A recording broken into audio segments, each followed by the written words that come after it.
Here we go. I'd like to call this meeting to order. This is our first evening meeting in Port Orford, July 24th, 5 p.m. in the Gable Chambers in Port Orford. If you would please rise. Pledge of Allegiance.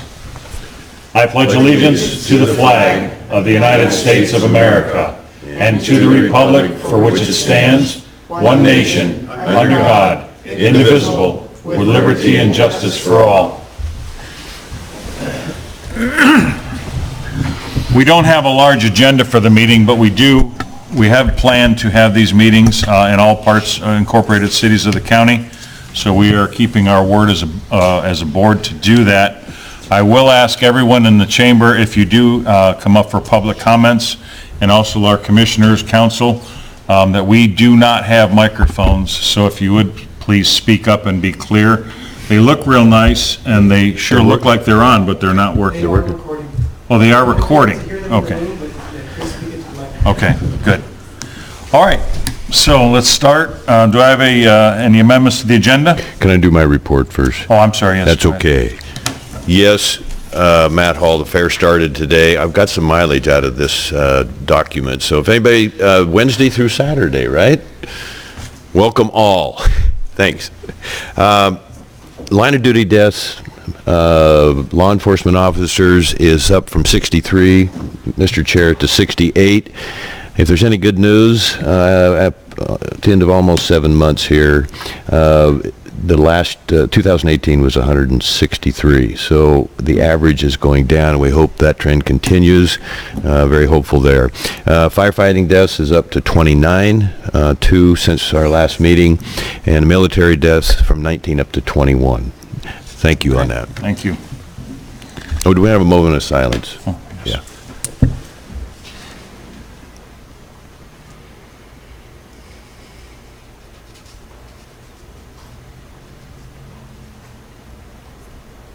Thank you, Chair Pash. Thank you. All right, do I have any amendments to the agenda? None here? Gosh, I have two. Could we pull number H, which is the hire order for the plumbing inspector? We have to work out some details with him yet on that position. And then K, which is the contractor and order for Moss Adams. We'll have to bring that back at the next meeting. Okay. Any further?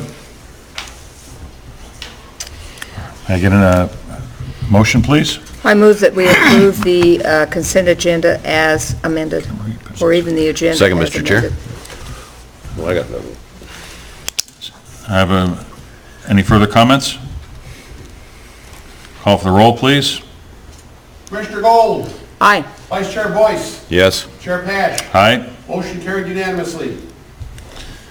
All Mr. right. Chair, can we move one or two people over here? We're a little heavy on that side there. I'm feeling lonely over here.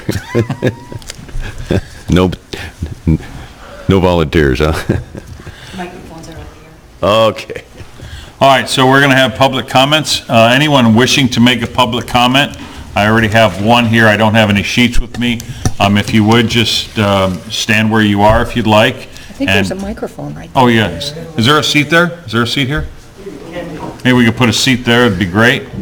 And, yeah, just come up and have a seat. And we'd like to limit the public comments to about 3 minutes. And again, speak loudly and clearly so we can hear you. Thank you. Mr. Wagner, Bryce Wagner. Thank you. Famous writer in the Port Orford. Thank you for being here. I would like to bring something to your attention that's been a problem up Elk River on the Forest Service lands for several years and needs attention because our roads are literally going to go away.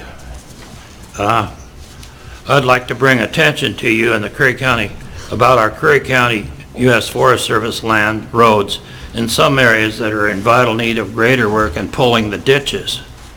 Upper Elk River specifically, from Butler Bar to the summit of Iron Mountain is in dire need of road grader work. There are places where water runs down the road for hundreds of feet in the winter, eroding and digging deep ruts, taking away the road top layer that is put in at much expense to the Forest Service. We are talking vast improvement with just a road grader with somebody that's an expert grader operator. if nothing else, grade the roads and install water bars if they think it's too intense to pull the ditches clean.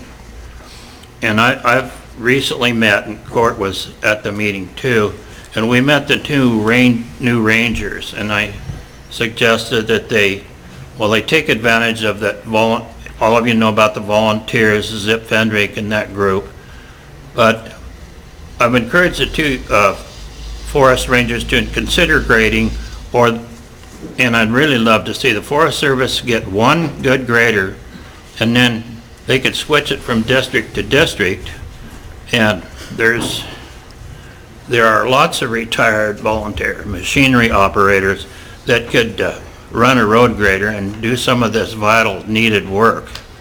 And, and these roads are in terrible shape and serious need of grading and ditching. Thank you. Thank you, sir. Do you want to comment now or just after all public comment? You can comment now if you want. Bryce, thank you very much. Director Smelzer, we're going to have a meeting talking about the Elk River Parks with I think the end of August, or would you guess? Beginning of August. Okay, beginning of August? I think it's the beginning. So we'll look for public notice on that, Bryce. We're going to be talking about the exchange between the Forest Service and the park management for Butler, Summer, and then Laird Lake. And so if you want to come and give testimony on that, this would be a good time also to bring up the road and where the county road ends and the Forest Service ends there. So thank you very much for that information. Anyone else for public comment? Evening, Ann. Hello. I'm Ann Valisis, and I agree with Bryce, and Speak up if you I could. agree with Bryce. I'll just put that in. I just wanted to thank you guys so much for coming up here to Port Orford. I think that, we don't have a big crowd tonight, so to figure out how to make it effective in the future, we'll have to figure out how to get the notice better, because the Port Orford paper comes out on Wednesday. And so, anyway, but thank you for coming. I also just wanted to say again, thank you for the work, the vote that we took on the Flores Lake property, and just wondered if there's any updates there. I also wanted to thank you for your work that I've been reading about in the paper to figure out the taxing district issue and figure that out. So anyway, thank you.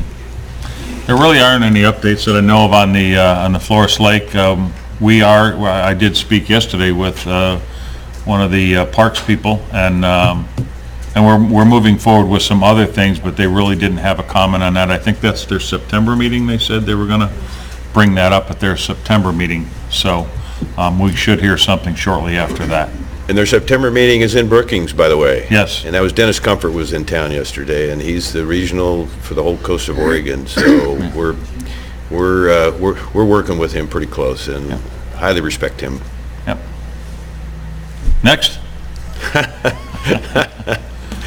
I'm Tim Palmer from Port Orford. Welcome to Port Orford. Not that going to Gold Beach keeps me from going to a meeting there. I was just there at your meeting. Thank you for attending. You're welcome, Court. And we heard presentations at your request from AFRC, the American Forest Resource Council.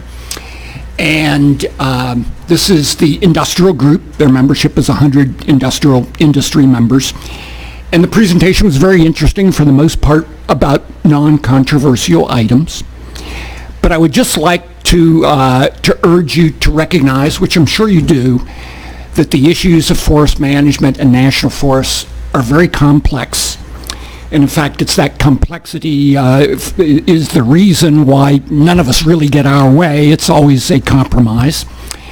And that if you plan to take any specific actions in the future, which you did not do today, I recognize that, but if you do plan on that in the future, that you certainly thoroughly vet those proposals publicly in your meetings, so that we can have a chance to talk that over, and so that you can have a chance to perhaps hear from people on other sides of this issue as well, and as well as simply from the timber industry and the groups that were represented today. So we will be spending time, if I may, Mr. Chair, sure. We will definitely be spending, not just because of your background with rivers, which is obviously greatly extensive, issues related to that and where we're going on the addition of, you saw the 60,000 acres on Rogue River, and I'm very much involved in that. you will be my first phone call, and I mean that quite sincerely. So I'll look forward to, there'll be public notice about Oh, yes. that, your consideration of it and so forth, right? Yes, Okay, thank you, Court. Thank you, sir. Yes. Yes, sir. now we're in trouble. Commissioners, Dave Bassett here. First of all, I'd like to thank all three of you and Julie for attending the SWAC board meeting at the Brookings campus on Monday the 15th. At that meeting, I shared with you that it would be advantageous to have a training program not only for construction technology, but also building inspection technology. I've since learned that Rogue Community College dropped that program when the recession hit in '07 or thereabouts. And so I also know now that Chemeketa has both programs, and working with Mark Stevenson at Josephine County, we're looking to contact Mark Henderson, who was the lead instructor at Rogue, who now teaches at OTI. So bottom line, we're working on it for not only the benefit of better construction and availability of tradespeople, but also so that we don't have this constant problem of trying to find appropriate qualified people to do our programs. Thank you. Thank you. David, thanks for your service on that board, very much. It's nice to have someone in Curry County on that board. He's the one. We're working on that. It will be worked on, trust Yeah. me. And I am still doing extensive research on that whole project. College of the Redwoods is on the air all the time in Curry County, but I don't hear advertisements for SWAC on the radio. So we're going to continue and will not relent on that project. Thank you. Do you want to give a quick overbrief on what we're talking about here? No, On the agenda. No? Was it's that been really on the not on the agenda? agenda, so, Okay. yeah. All right, so ending public comments. Any more public comments? We are going to have a presentation, tsunami siren education presentation. Jeremy Dumeyer and his leg. Okay, what do you do? Get this set up real quick.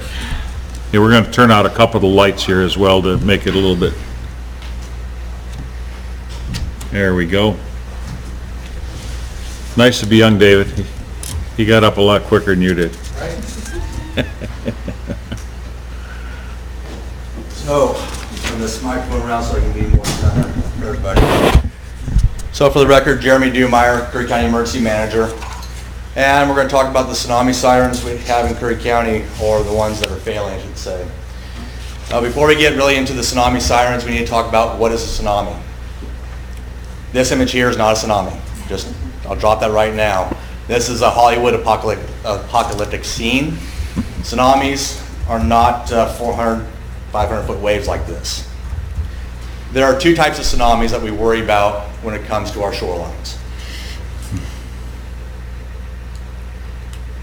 The first one is a local tsunami. That is the big event for us, generated by a very large earthquake in our subduction zone.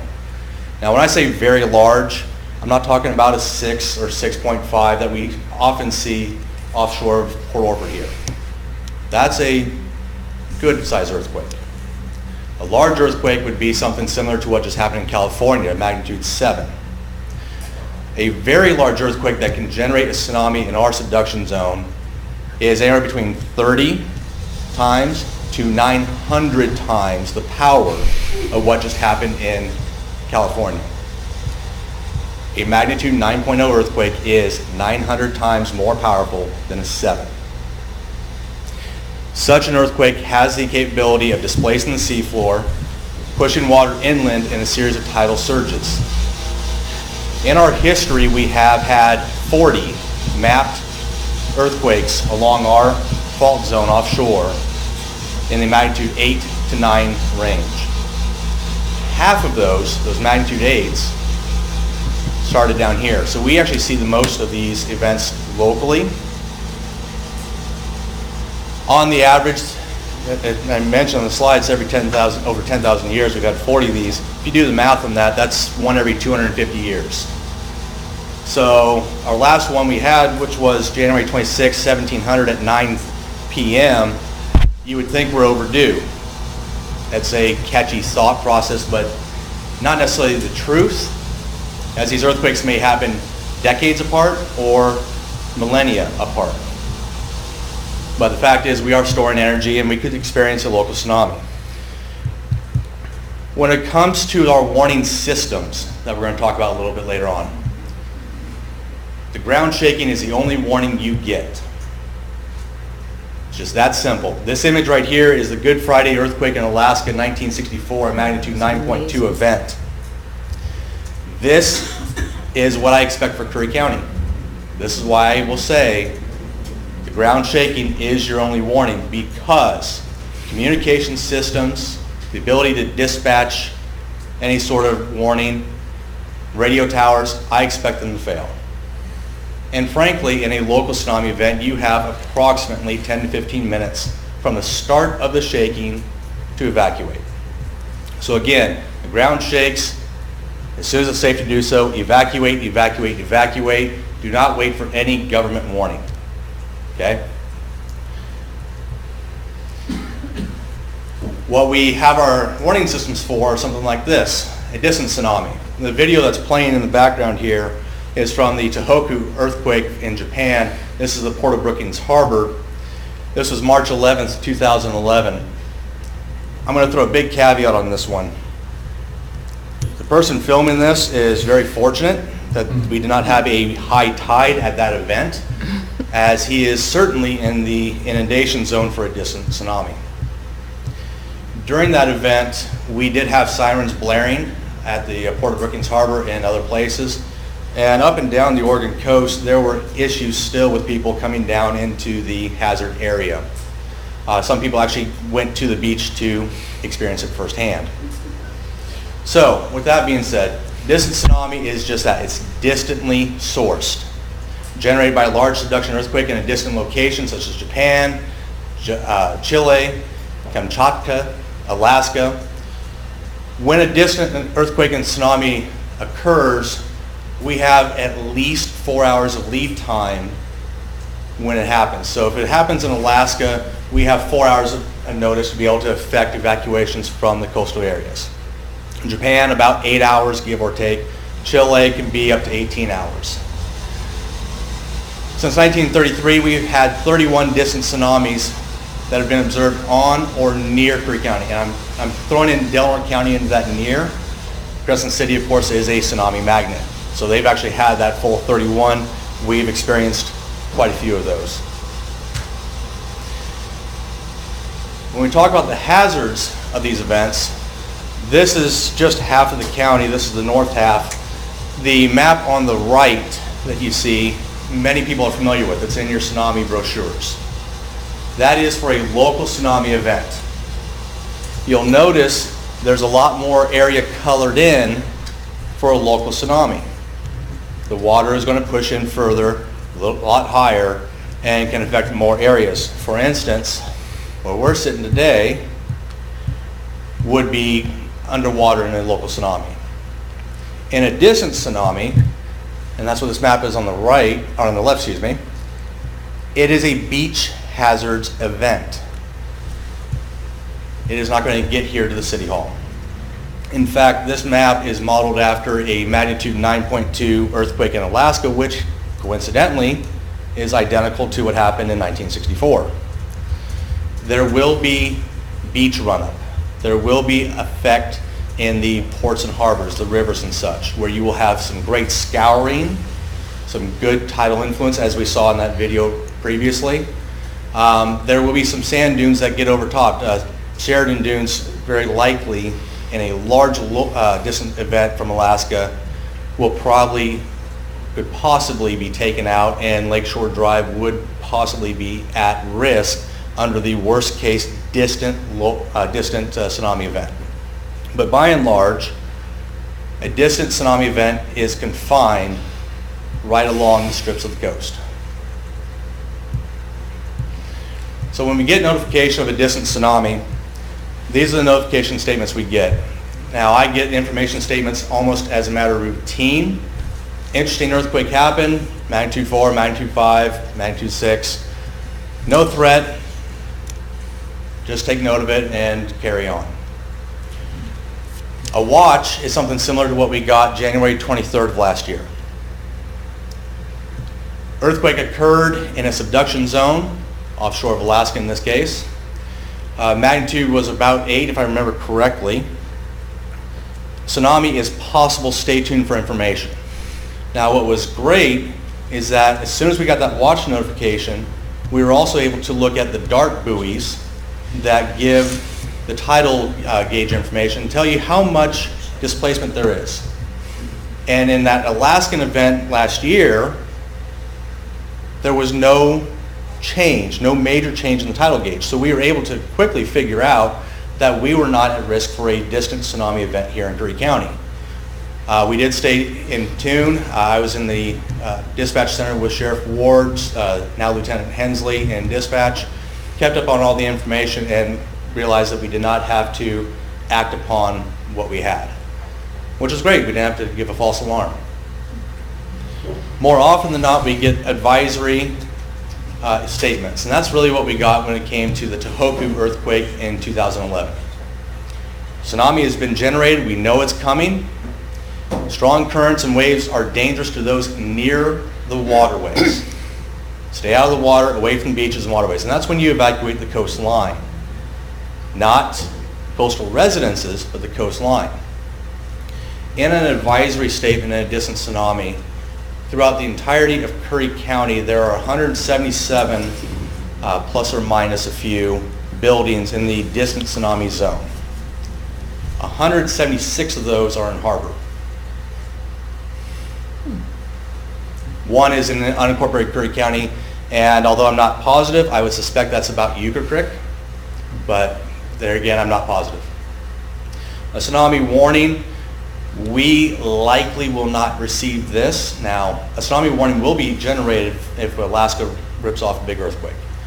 But what will more likely than not happen is it'll get downgraded to us to an advisory. However, if a tsunami warning is issued, dangerous coastal flooding and powerful currents are possible. This is a wave that may push up land a bit, move to high ground or inland. A warning is issued such as, again, going back to Japan, when their earthquake happened, they issued a tsunami warning.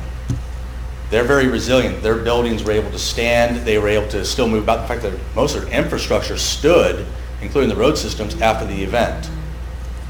They got the tsunami warning, and those that heeded it had a better chance at survival. There was a lot of people that did not, unfortunately. So what happens when we get these warnings? We have a lot of different ways of notifying the public of a threat. We have the Everbridge Reverse 911 system. That is where dispatch can send you a notification to your landline, your cell phone, your text messaging system, or to your email, however you choose to sign up. Currently, we have 13,000 people in Curry County signed up for the Everbridge Reverse 911 system. Really neat thing. In October, Everbridge will have the ability, and us as locals will then be able to tie into this, have the ability to access the cell phone towers directly and use wireless emergency alerts.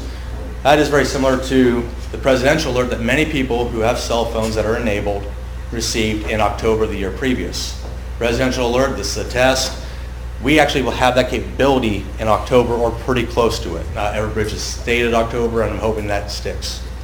So we have two different ways there to just mass notify people. In addition, we've been working very hard on building up the Community Emergency Response Team, CERT. Volunteers that can assist law enforcement, fire departments in making door-to-door notifications, evacuations of beaches and such. When we had the Tohoku event, we had law enforcement, fire department going door-to-door in the low-lying areas and making notifications and clearing the beaches. Again, we still had people that chose to become part of a problem, but those were few. We were able to actually get a very good evacuation effected. Which leads us to this. Did you just hit a button? I hit forward.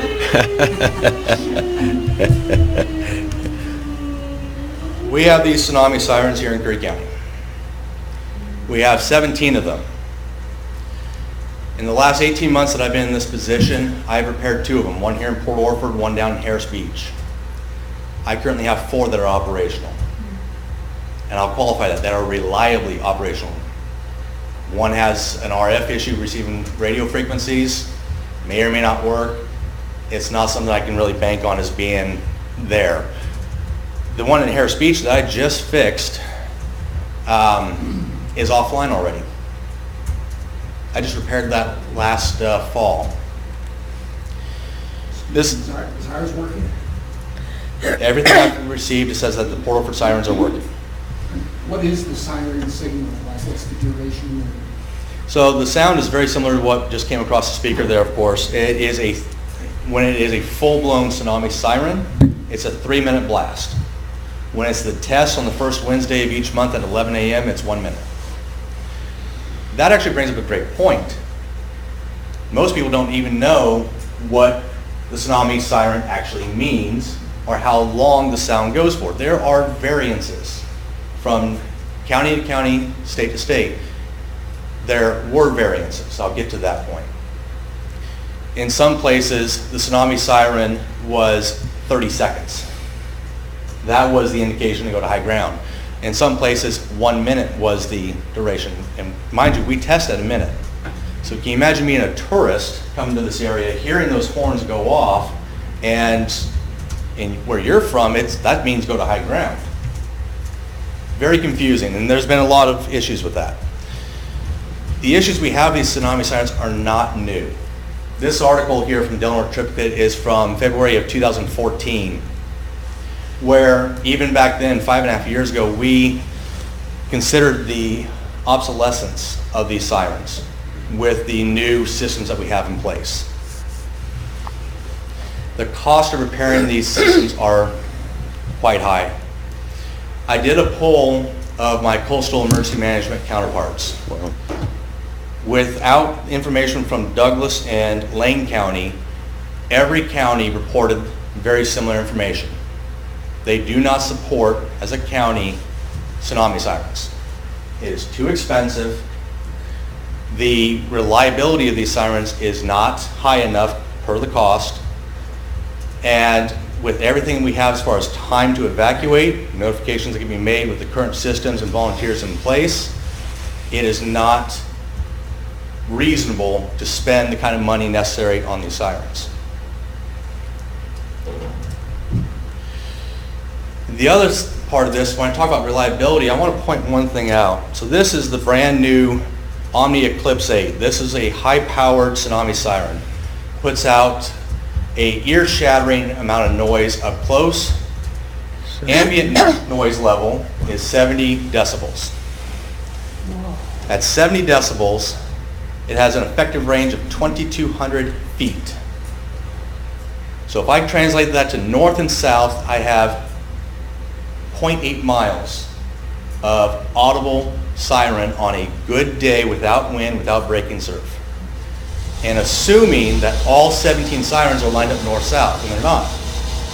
I was actually quite surprised. There's a siren on Cape Ferrelo at 400 feet elevation where the fire department is. Yeah, I was going to say.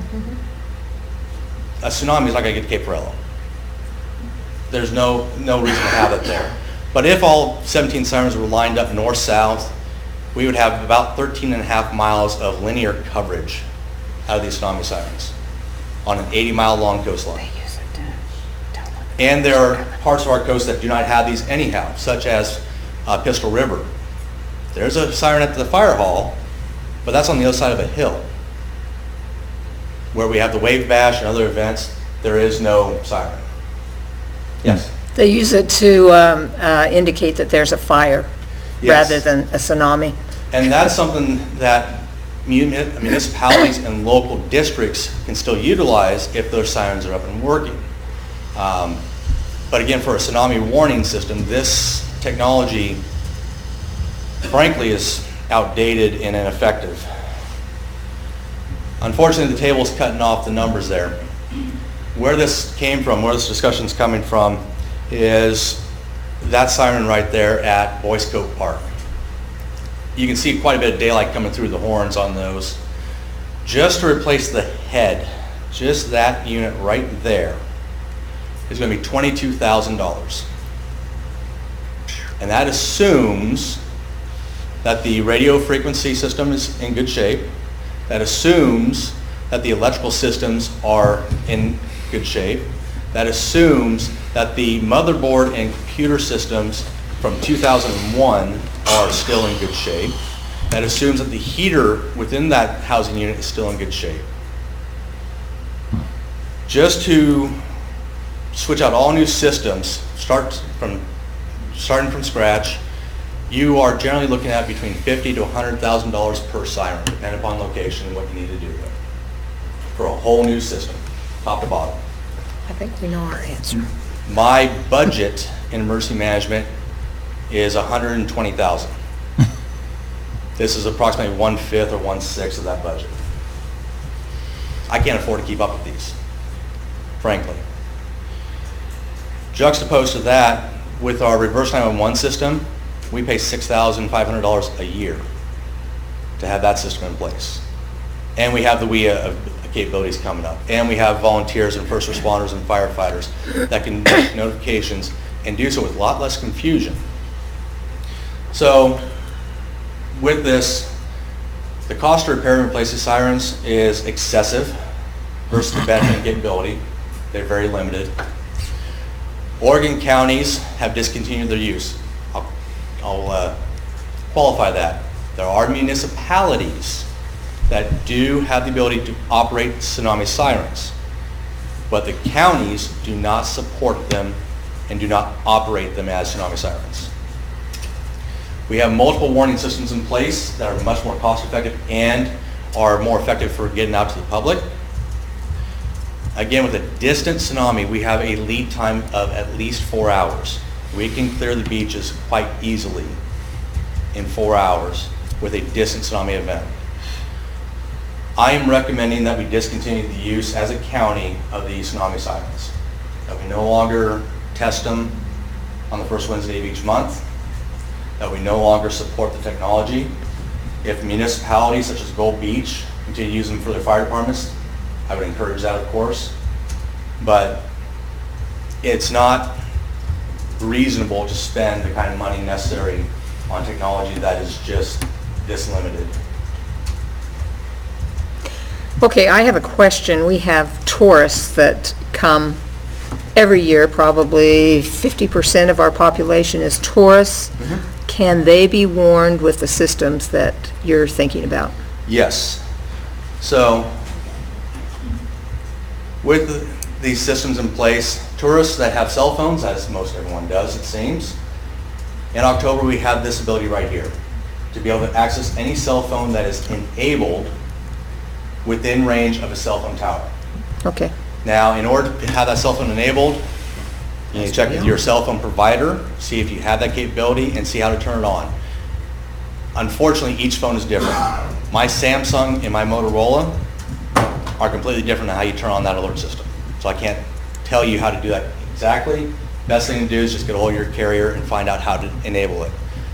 And again, we have law enforcement, we have fire departments, we have 17 departments total. And in fact, in 2011, I was with Coos Forest Protective Association, and I assisted with some evacuations.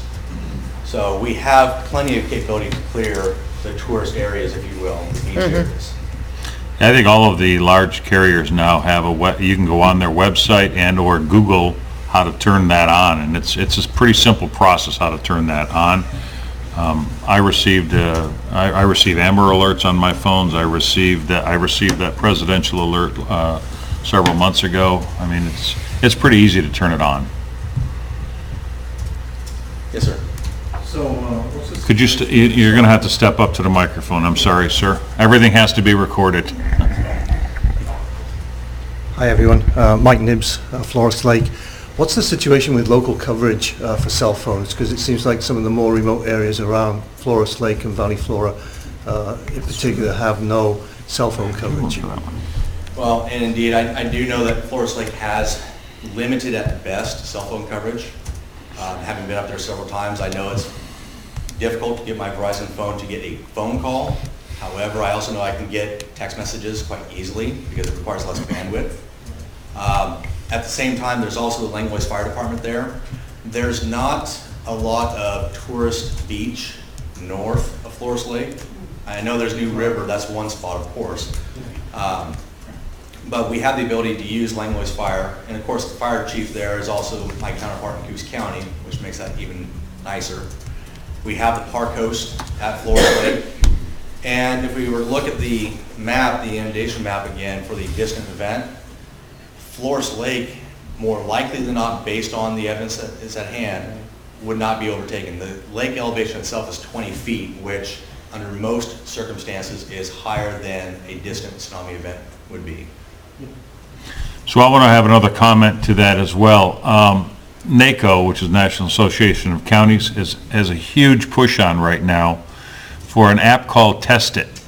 And if you will all go online and download on your cell phone, download this little app, testit.com, it actually will measure the upload and download speeds in the area you are standing at that moment. Cell phone carriers, to be brief on this, cell phone carriers, if one person in Port Orford gets 4G, the cell phone carrier can say, we are active 4G in Port Orford. So what NACO is doing is holding the carrier's feet to the fire that they have to, everywhere that there is a test done on a cell phone, if they say it's 4G there, they have to be able to provide it. And the Federal Communications, whatever, I don't know, SEC, there it is going to hold their feet to the fire on this now. So I would encourage everyone that hears this to download the Test It app and push it as many times as you can. It's free, and it'll just keep downloading to this website what the actual upload and download speeds are where you're standing. And if they get enough hits, they have to come in and provide better service to those areas. Commissioner Gold? Is there an actual app that we can access that would activate our phone so we get these warnings? You can activate the WEA alerts on your phone. WEI? WEA. As I mentioned, the best thing to do is get hold of your cell phone carrier and determine how to do that on your individual phone, as each phone is different, how you go through the settings. It's just a simple toggle switch, if you will, to just turn it off. But again, I don't know each individual phone to be able to say how to do yours, for instance. Well, and I would hope that the newspaper maybe prints something about this so that people can be aware of what they need to do. The other thing too is there are apps out there for smartphones. I use the FEMA app. I get notifications fairly quick off of that site for these type of events. Actually, in January of the year previous, when we had the watch, that's what notified me first. Okay. It actually beat the Weather Service out. Yeah, my question is, it's a 9+ event, how much of a raise in ocean, like you said, 20 feet on the dune at Flores Lake, but say if it's a 9.2 or 3, what's the estimates of raise? So for a local event, like you're talking about with the magnitude 9, Port Orford, where we're standing, we would be underwater. Up to about Jackson Street, more or less. Wow. Okay. Again, on an 8, what is the wave height that it could be on a 9? On a 9, Yeah. I don't have Flores Lake memorized at this moment, but there is plenty of evidence, historical evidence, geologic evidence, that shows that the run-up from a large local event such as in 1700 can push quite a ways inland and up in elevation. There are some areas up to 100 feet in elevation that have seen tsunami sand Good, I'm deposits, 600 feet. but that is local to certain areas. So the best thing I would suggest is to look at the tsunami hazard maps for the large event, and I can talk to you offline if you want and show you what that would look like for Flores Lake. We know where to find them. I think they did a local presentation. They did. All right, Jeremy. Well, so do you have it mapped on a major event of 9.2 or whatever for Sixes Country and Elk River Country? Yes. None of us have ever been able to see how far your estimates that a large event's going to go up our rivers. I can give you that real quick, if I can be permitted to do so. I actually have all 17 of the tsunami brochures put together in one nice, neat little package. The map that I had up here, this is the distance tsunami threat hazard map. And it'll take me just a moment here. Jeremy, the other thing we can do is put this on the county's website, and then people can just access the county website, and it'll be on there. Absolutely.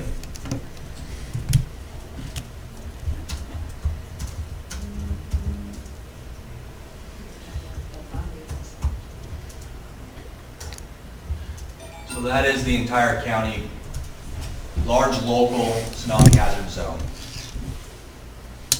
For Port Orford,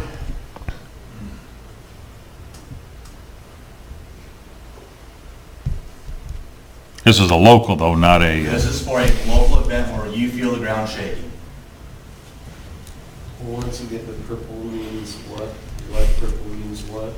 It depends on the magnitude, going from a mid-8 all the way up to a 9.2. There's also an interactive map, is there not? Yes, Dogami has those interactive maps And you can online. put in your address and Correct. You can actually put your address in on these maps through Dogami's website and determine what your risk is based on a local event. Commissioner Gold? Could you put a link on our website to all these various places so people could access and figure out what their address or what would happen at their address? I will have to work on that. I am much more adept at Facebook, I'll admit. And I do have these links on my Facebook, the Curry County Emergency Services Facebook page. The website is a little challenging. Okay. Okay. So, but we do have it on the Curry County Emergency Services Facebook page, so if you want to go there, you can look and put your address in, Yes. and it'll tell you exactly what would happen in a 8 or 9 point earthquake. Jeremy, for the county to let the public know what you're recommending here, what is your recommendation for us? Is it to pass a resolution so the public is aware of the situation and why we would not be funding sirens? A resolution or consensus to no longer support these sirens and utilize them as a tsunami warning system. Okay. Otherwise, I will say our next test is going to be the first Wednesday of next month, and I'm of the opinion that if we cut it off now, it's a good thing. We do all of do the 3 city fire departments all have operable sirens like ours? No. Port Orford does. I'll qualify that. I know Port Orford has the sirens. I don't know if they use it for the fire department. I believe so. Not sure. Gold Beach does operate 2 for their fire department. Brookings has not had an operable siren on top of their fire department for several years. No reason our fire department couldn't use our siren as a Absolutely. tsunami warning the way you've described it. There are municipalities that do that manually operate their sirens for tsunami warning. It can be done. But again, Do we know if ours does? Might want to ask your fire department, yeah, local. All right, so as a board, do we want to make a motion to bring back a Resolution? resolution Probably for should be a this? resolution. I so move. Second, Mr. Chair. Any further discussion? Do we need to clarify the resolution? I think it's been done today. I think it's been pretty clear that this, Very good. Council Huddle and myself and Jeremy will work on a resolution. perfect. Any further discussion? Roll, please. Mr. Gold, Aye. Vice Chair Boyce, Yes. Chair Pash, Aye? motion carries unanimously. Thank you, Jeremy. All right, next up, we have the consent agenda. I move that we approve the consent agenda as amended. Okay, I'd like to read these off before we have, go any farther on this. It's the BOC minutes for June 19th, 2019, BOC minutes for June 26th, business meeting, BOC minutes for June 26th, public hearing, job description and the orders for 3 lieutenants, parole and probation, criminal division and corrections for the sheriff's department, new facilities position director trainee. I thought we were going to work on that. We could pull that if you'd like and then bring that back. I think we need to pull that one actually because it would be my recommendation that we pull it, because that's something I think we need to fine tune what that position is going to actually be and the duties of that position. So Commissioner Boyce? so now we need to amend the agenda, don't we?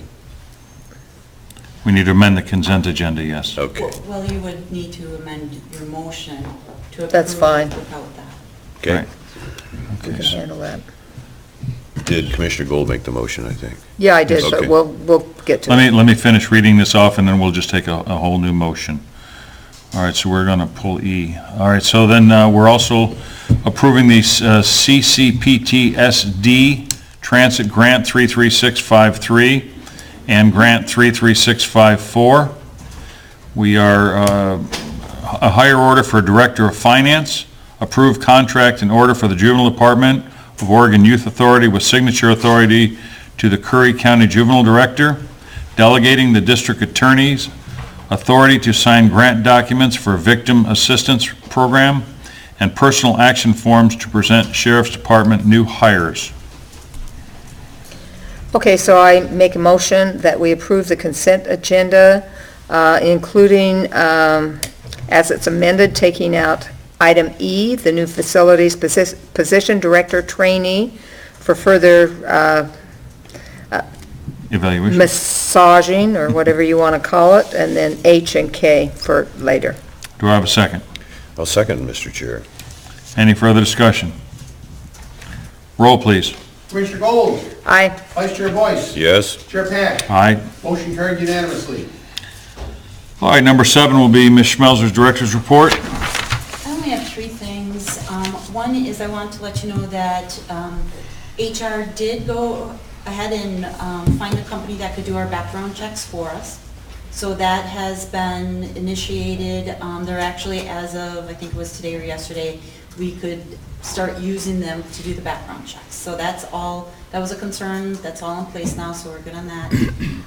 There was also, we had one property which we've received quite a few parking complaints about in Wedderburn.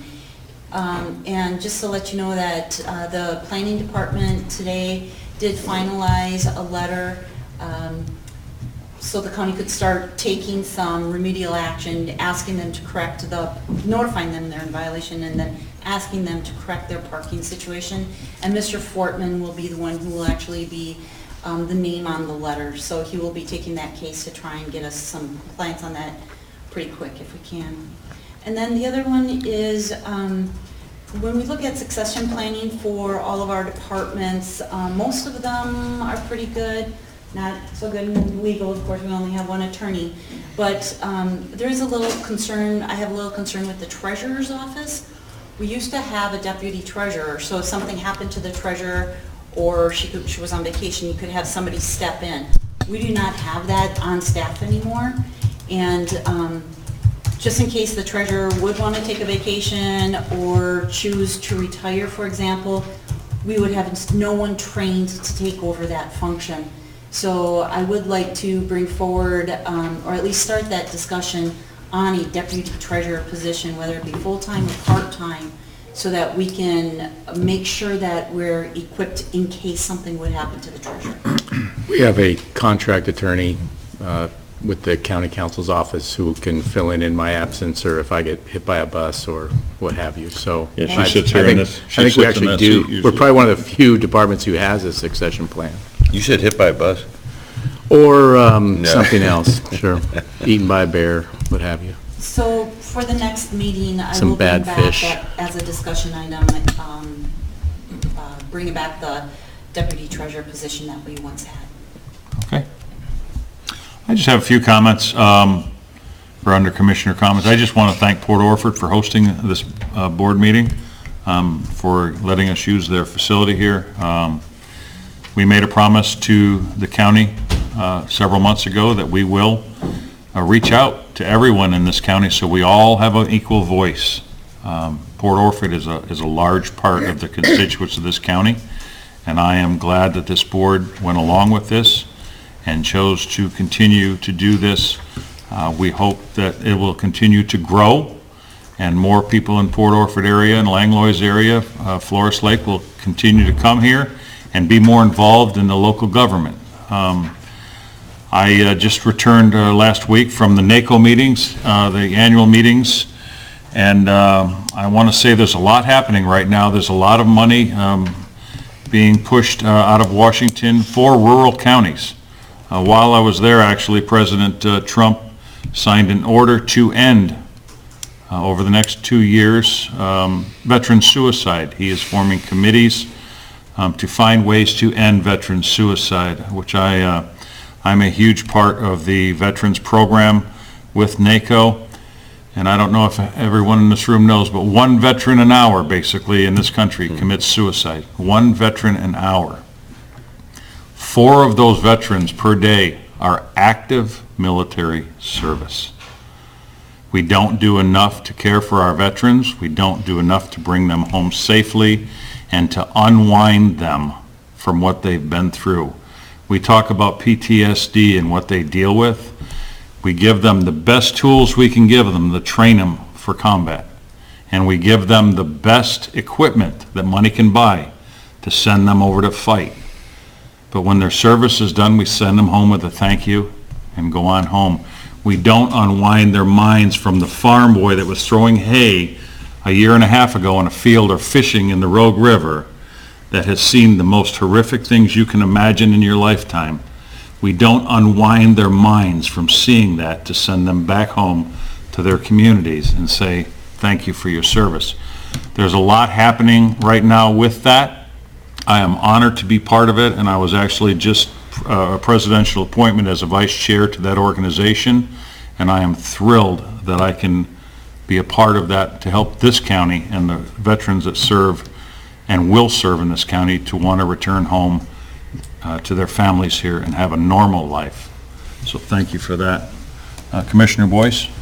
Well, Commissioner Pash, congratulations. Thank you. I think you'll be very effective in that position, and I think that's going to benefit our citizens and especially the high number of veterans we have in Curry County. So I'm just very, very thankful.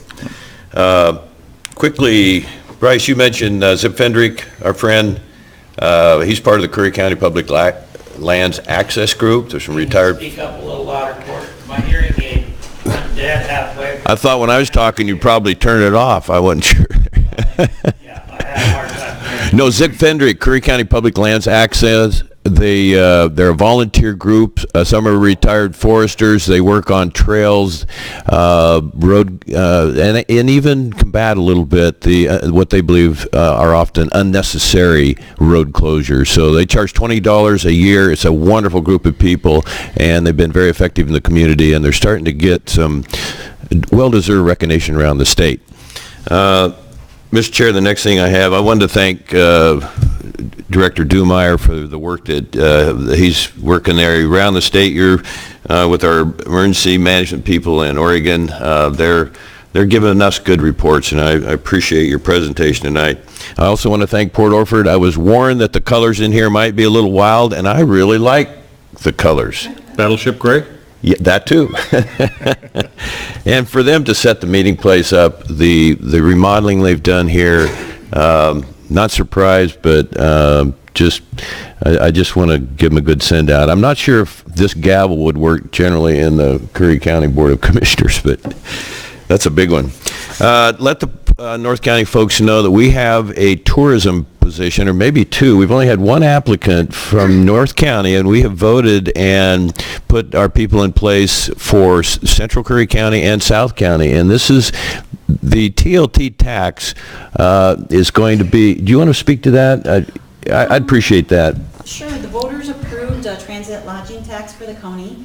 And the ordinance that the commissioners approved required that we create a promotions committee and that there be 2 people from the north on that committee, 2 people from Central Curry and 2 people from the south, and then 1 member at large. We did advertise for the position, and we were able, for those positions, we were able to fill the positions for the central and the south, but we did not have enough interest from the north. So if anyone is interested, we're still looking for 1 more position to fill the north promotions committee spot. Please, Port Orford, get involved. Spread the word. Our Wolf Advisory Committee is in place, and that's, I think, in particular important to North County. Our first meeting will be on the 17th of September. We haven't had any more reports, and I'm also grateful for that, since the one we had at the end of February, right in the middle of the 2019 Houskonotton highway collapse. I want to recognize State Representative David Brock-Smith. I'm not surprised you're here. Very much appreciate you being here. I did give a report in the commissioner comments. The success you had, in particular with the competition of rural Oregon. I'm going to give Senator Hurd a little bit of credit, but down deep, I know that your skills as a legislator and reaching across the aisle and your relationship with everybody in Salem, I'll abbreviate by saying it was basically $5 million come back to our county. And six? Well, now I'm glad I messed up, so you had to correct me. That's awesome. Quickly, and every part of our county, section of our county, I think, benefited well. And we start right here with the $1.6 million you got for the Port of Port Orford. That's really generating some enthusiasm and excitement. The sediment study, I'm going to be working with you a little bit on that. We might want to see if we can incorporate a little bit of that for the Brookings Harbor, you know, the port there. I was there for a 2-hour meeting yesterday with Federal Emergency Management, and some good things happening there, but we're getting so much sediment. We need to know how much is coming down the south side from the Chetco Bar fire and filling the port with aggregate and debris and gravel. And then, of course, the Klondike fire and the series of fires we've had that are coming down the Illinois. And those two rivers are a tremendous source of our pride here in Curry County, as you know. Director Smelser and I are working on to fine-tune, hopefully before the end of August, but that might be a realistic and practical date, declaring an emergency, a housing emergency for our county. And she's had some wonderful background in Josephine County with that. And of all the issues that you have worked on for the last 6 years, 7 years, and my 2 years, I think housing is the number one issue that we are dealing with. SOD is big, and you got some tremendous funding there from the state that is going to really open up some doors, we believe, for federal funding, the Sudden Oak death. And I won't talk a lot about that right now, but I'm trying to, as part of your task force, I'm doing everything I can to learn all that I can. And I think we have a chance now, a better chance than we had even a couple years ago, to mitigate this dreadful pathogen. So back to the housing issue. I'm going to be seeking board approval at some point for Brant Media to work on a video presentation that not only could go out to our citizens in Curry County, but could also be, I think, very effective throughout the state. Just some of the issues that would be covered in this report presentation, however we want to characterize it, would be developer incentives, property available within the county. We know that's not a lot, but we know there's some out there that's being untapped. And just the regulations, land use planning, all the above. And so I'll be giving a presentation, maybe not our next general meeting, but the vision I have, I think this could be, again, very productive for letting the state know where we're at and what the difficulty we have in solving this problem. And I know Brock Smith has been working on that over the years as well. Governor's Fire Recovery Council, I'll give a report on that. We have a meeting Tuesday. That'll be our 6th meeting. And as I said last week, we're going to give a report to the governor on September, prior to mid-September.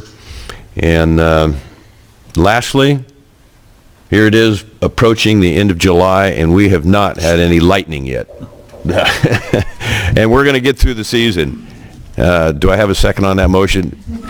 Matt Hall, you're shaking your head. Hey, I'm not afraid to state the obvious. Huh? I got a real talent there. Be aware. Thank you, Mr. Chair. That's all I have. Commissioner Gold? I wanted to report a little bit on some of the education issues that I've been addressing. I went to the SWAC meeting, which was on the 15th, and a lot of people were heard. I think they heard our problems and our issues, along with some possible solutions to the problems, and I felt that we were heard. There were a lot of people that went there, so that was good. I'm also working with the principal of Brookings Harbor High School to try to get a youth internship program in there, and also kudos to Port Orford School District. I am blown away by some of their test scores, especially in math. I'm math-oriented, so I want to get all of the school districts in the county together so that they can learn from the successes and all of them try to be better for educating our students. So that's it. Can I quickly add one thing? Sure. You rolled your eye. Go ahead. This is kudos to Port Orford High School, Pacific High. And yes, they have a vinyl machine. They got a $24,000 grant about a year and a half ago, and they can actually do very nice quality vinyl signs. And the kids are learning the graphics. They're learning that process, and they can do them fairly reasonable. And it is a tremendous machine. If you have a chance to go take a look at it, highly recommend it. It's first class. And so if you need a vinyl sign, don't go to Coos Bay. You might check Pacific High first. Thank you. That's all. Mr. Smith. Thank you, Mr. Chair. I appreciate the comments, and I appreciate the work on the education. As a former school board member such as yourself and Port Orford School Board member, I'm very proud of our district and their test scores and across the board. Since you brought up housing, Commissioner, of course it's a statewide issue. I'm sorry, David Broxton, State Representative, House District 1. I live here in Port Orford. Appreciate the board for being here and coming to the community. I'm also the chair of the Oregon Coastal Caucus, and every year we have a Coastal Economic Summit. This year it will be August 21st and 22nd at the Three Rivers Casino. We utilize in the partnership with the tribes, we rotate the Coastal Economic Summit through the casinos. The key points, of course, with this Oregon Coastal Economic Summit are infrastructure investments, a collaborative approach to which we'll be connecting infrastructure to affordable housing, addressing water quality issues, working on expanding telecommunication and rural broadband, and then a rational Oregon P20 education infrastructure to achieve equity and maximum impact and utility, as well as streamlining and standardizing permitting process to ensure consistency and project quality around the state. We'll be dealing with seismic infrastructure and resilient and coastline structures. And then finally, the aftermath of House Bill 2020 and the reduced greenhouse gas emissions versus economic costs and adaptation to rural Oregon. And so I would encourage all of the board to, of course, sign up for the 8th Annual Oregon Economic Summit on the August 21st and 22nd so that we can have these robust discussions. And the schedule hasn't been tentatively set, but I believe that I will be on the infrastructure for affordable housing panel with the speaker, Tina Kotek. So, that was my next question. any questions? Thank you very much. I plan on attending as it goes right now. Thanks for helping set that up. I did want to make one final comment on Commissioner Gold's comments. The SWAC meeting was very interesting, and I do think our voices were heard. Something that I do want to bring up to everyone in Port Orford, though, is, I really want people to look at the special districts in the county and how those numbers come about. Just for a number, the entire general fund of Curry County gets roughly $1.8 million to pay our bills. The entire general fund for the county gets $1.8 million. The campus in Brookings, SWAC campus in Brookings, gets $2.1 million of taxpayer money. So there are some things we need to look at in this county and how those numbers come about, where our dollars are spent. I appreciate Commissioner Gold as the liaison to this and this board to look into some of the special districts in this county. And again, I want to thank Port Orford for having us. There are a lot of really, really good things happening in our county right now. Our staff is just, I'm excited for the things that are happening here, and I want everyone to know in Port Orford that Your county is working for you to bring Curry County back, tourism back, economic development back to this county, housing, our veterans, everything. We are excited to be here, and we are looking forward to the future of Curry. So thank you. And with that, this meeting is You don't need to bang it, it's okay. adjourned. That's as gentle as you've ever been.